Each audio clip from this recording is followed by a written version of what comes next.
नमस्कार, मैं हूं अनुषा गौतम और आप देख रहे हैं खबर हलचल न्यूज। देश और प्रदेश का सबसे तेजी से उभरता हुआ न्यूज चैनल। आइए रुक करते हैं खबरों की ओर।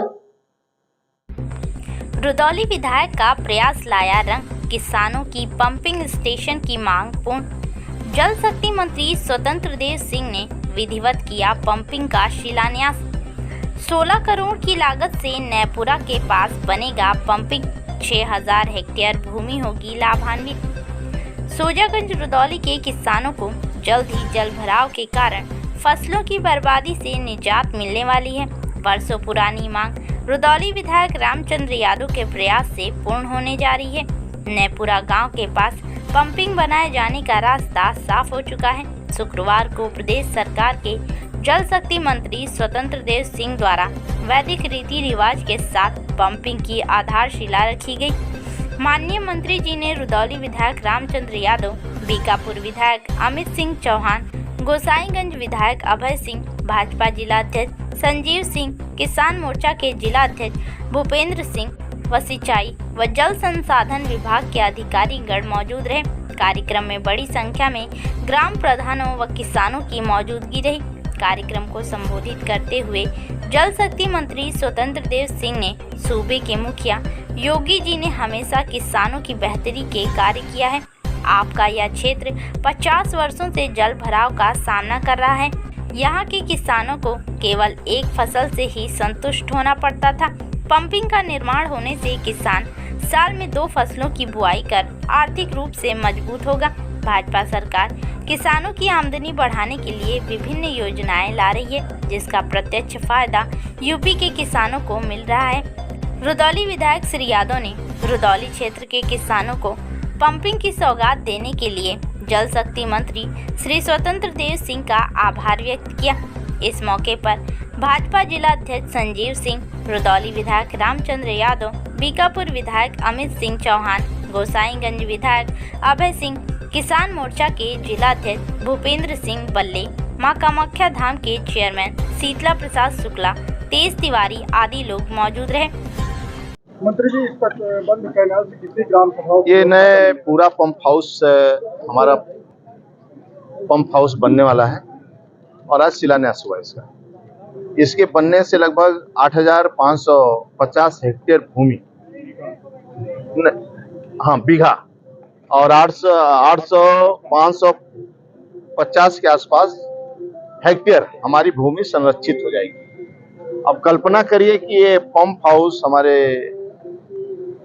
अमित भाई, रामचंद्र जी ने, बाकी अभय जी ने, ये लोगों के प्रयास से पंप हाउस यहाँ बन रहा है। उत्तर प्रदेश के अंदर ये दूसरा पंप हाउस बना है, जिसके कारण जल भराव जो हो जाता था यहाँ पर भयंकर रूप से, यहाँ के किसान कोई लाभ नहीं ले पाते थे। आज इसके बनने से शिलान्यास भूमि महंगी हो जाएगी और इनके जेब में जो करोड़ों रुपए इनका नुकसान होता था, वह करोड़ों रुपए किसान के जेब में जाने लगेगा। ये महत्वपूर्ण परियोजना है, यहाँ के किसानों के लिए लाभ की परियोजना है और किसानों के जब आत्मनिर्भर बनने के लिए परियोजना है और उनके जेब में जब पैसा जाएगा इस उत्पादन से, दोनों फसलों से मिलेगा, इनके बच्चे भी अच्छे स्कूल में पढ़ेंगे, इनका भी आर्थिक स्थिति सुदृढ़ और मजबूत होगा। अखिलेश यादव ने कहा कि योगी सरकार में अधिकारी बनाम अधिकारी है, अधिकारी मारे जा रहे हैं, अधिकारी मार रहे हैं, उस पर क्या कहना चाहिए? देखिए, राज्य में कानून राज है। आपने सपा को देखा है, बिजली नहीं थी, गुंडागर्दी था, 5 बजे के बाद कोई निकल नहीं सकता था, भ्रष्टाचार, लूट था, वंशवाद की राजनीति थी, परिवारवाद की। राज्य के अंदर एक यादव भी सांसद नहीं है, एक ही परिवार में सांसद है। सपा और कांग्रेस कोई दल है, कोई पार्टी है? रोज बम फटते थे, आप देखते थे, रोज बम फटते थे। आज कितनी शांति, किसी बेटी से पूछो, गांव में किसी व्यक्ति से पूछो, शांति से घूम सकता है, टहल सकता है और शांति से रह रहा है। सभी सरकार की परियोजनाएं, सभी काम जो गांव गरीब किसान के लिए योजनाएं हैं, वो जमीन तक उतर रही हैं और जमीन तक लोगों को उसको लाभ मिल रहा है। हम लोग सत्ता जब बनाते हैं तो सरकार जब आती है हमारी, तो गरीबों की सेवा के लिए सत्ता बनाते हैं, और सपा कांग्रेस लूटने के लिए सरकार बनाती है। हमारा राजनीति व्यापार नहीं है, मिशन है। उनका राजनीति व्यापार है, इसलिए वो क्या बोलते हैं और उनको कुछ बोलना। बाकी कोई भी यहाँ घटनाएं होंगी, वह कानून अपना काम करता है। कोई पक्षपात उत्तर प्रदेश सरकार में नहीं है, चाहे नियुक्तियां हो चाहे कानून। नियुक्तियां भी सब जाति देख के दी जाती हैं और विधायक का पद भी। इसके बारे में बताइए। लेकर भाजपा के लोग घर घर सिंदूर लेकर जा रहे हैं, उसका विरोध हो रहा है। शिवपाल यादव ने ऑपरेशन सिंदूर पर सवाल उठाया। देखिए, सामाजिक संगठन है, बाकी लोग हैं, अपना लगता है कि आदरणीय मोदी जी के नेतृत्व में एक अच्छा काम हुआ है, हमारे देश के हित में काम हुआ है, राष्ट्र के हित में हुआ है काम। ऐसे सामाजिक संगठन के लोग अपना विभिन्न प्रकार के कार्यक्रम करते रहते हैं। आज़ादी की बात तो आप देख ही रहे हैं ना, आज़ादी से लेकर अब तक कांग्रेस ने जो शासन किया, न सड़क, न बिजली, न किसी जिले में हॉस्पिटल। एक एम्स नहीं था भाई साहब, एक एम्स थे। देश के गौरव अटल बिहारी वाजपेयी तो 5 हुआ, आज मोदी जी आए तो एम्स पढ़ा और सभी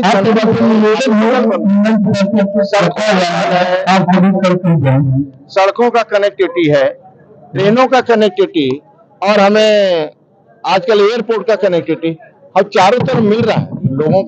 लोगों का सुविधाएं मिल रही है, किसान आत्मनिर्भर हो रहा है, युवा रोजगार पा रहा है। धन्यवाद। पूरी जगह लंच पैकेट पंपिंग स्टेशन की स्थापना की बात मैंने उत्तर प्रदेश की विधानसभा में रखने का काम किया था। तत्कालीन सरकार ने और उसके माननीय सिंचाई मंत्री शिवपाल सिंह यादव ने इस मांग को अस्वीकार किया था।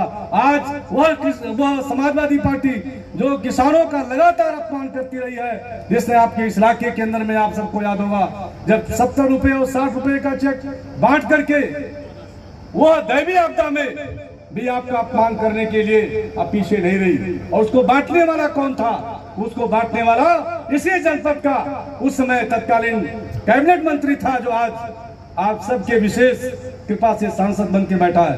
उसने आप सबका अपमान किया था। 60 रुपए और 70 रुपए का चेक बांट करके, आपको याद होगा आपकी उस मांग को जब हम लोगों ने उठाया था उत्तर प्रदेश की विधानसभा में, उस समय हमारे प्रदेश के भारतीय जनता पार्टी के माने प्रदेश अध्यक्ष श्री लक्ष्मीकांत वाजपेयी थे, जिन्होंने आकर के रुदौली तहसील में धरना भी दिया और उत्तर प्रदेश की विधानसभा में हमारी मांग को स्वीकृत कराने के लिए लगातार एक दिन तक उत्तर प्रदेश की विधानसभा नहीं चलने पाई थी। और तत्कालीन उत्तर प्रदेश के मुख्यमंत्री को किसानों की इस मांग के सामने झुकना पड़ा था और उस आदेश को वापस लेकर के उस समय के चीफ सेक्रेटरी आलोक रंजन को यह मानना पड़ा था कि किसानों की मांग जायज है, और उस समय कम से कम 1500 रुपए की मांग को स्वीकार करना पड़ा था और आपके इलाके में 45,000 रुपया भरना पड़ा था। ये आप वो लोग हैं जिन लोगों ने समाजवादी पार्टी की आताई सरकार को, किसान विरोधी सरकार को उखाड़ कर फेंकने का काम किया है। और जब इस प्रदेश में आपने उत्तर प्रदेश में योगी जी की सरकार बनाई, उत्तर प्रदेश में स्वतंत्र देव जी की सरकार बनाई, तो आज मैं गर्व से कह सकता हूं कि आज किसानों की, आप सबकी मांग को स्वीकार करते 16 करोड़ से ज्यादा की स्वीकृति देकर के आपकी मांग को पूरा करने का काम किया है। आज इस मंच पर उपस्थित है माननीय जल शक्ति मंत्री जी, जिनकी अध्यक्षता में पहली स्वीकृति हुई और फिर बाद में वित्तीय स्वीकृति जारी करके आज शिलान्यास और भूमि पूजन करके आज काम का शुभारंभ किया है। आज इसी इलाके में समाजवादी पार्टी और समाजवादी पार्टी की सहेली पार्टी की बहुत जगह नहरें पट गई हैं, किसान पाट दिए हैं, कुछ कब्जा हो गया है। तो नहरों का ठीक ढंग से अनवरत पानी चलता रहे, क्योंकि जब पानी आता है तो कोई काट लेता है, कोई को बंद कर देता है। तो उस नहरों पर मेन फोकस रहता है कि सिंचाई का हो। दूसरा, इसमें बाढ़ भी हो गया है, तो बाढ़ के समय बाढ़ आना अच्छी बात रहती है, लेकिन बाढ़ आ जाए 3-4 दिन के अंदर पानी सरक जाए तो उसे अच्छा कहते हैं, क्योंकि खाद लेकर आता है, उपजाऊ भूमि हो जाती है। तो पहले आती थी बाढ़, अपना 4-5 दिन में पानी सरक गया, नदी में चली गई, और आगे भी ठीक ढंग से नदियां हैं तो आगे निकलती चली गई, तो ये कठिनाइयां अच्छा रहता है। लेकिन आदरणीय योगी जी, इस क्षेत्र के हमें लगता है कि इस बेल्ट में अति पिछड़ा, दलित, पिछड़ा ही ज्यादा होंगे, बैकवर्डिंग ज्यादा संख्या होगी। और इस क्षेत्र के लगभग ये परियोजना हमारी 22 करोड़ की, कितने की, 16 करोड़ की हमारी परियोजना है।